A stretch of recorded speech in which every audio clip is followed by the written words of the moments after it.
Hey, let me show you how you can try to fix the Bluetooth problems on the Redmi Note 13 Pro. So first of all, I will highly recommend you to open the settings, move into the Bluetooth, and now if you try to connect any headphones to your device, but for example, you cannot find them on the list. So we can try to first click here to scan one more time, but if it doesn't work, you can simply turn off the Bluetooth and turn it on back.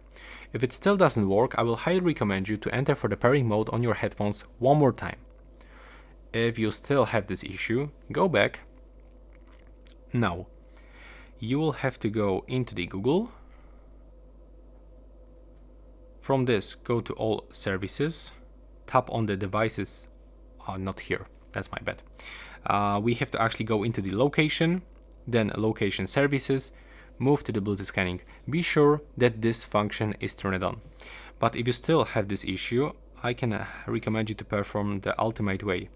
So go into the additional settings, move into the reset.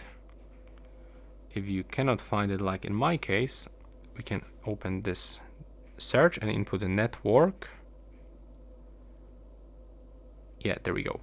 I mean about this one. So we have to reset the Wi-Fi, mobile networks, and Bluetooth.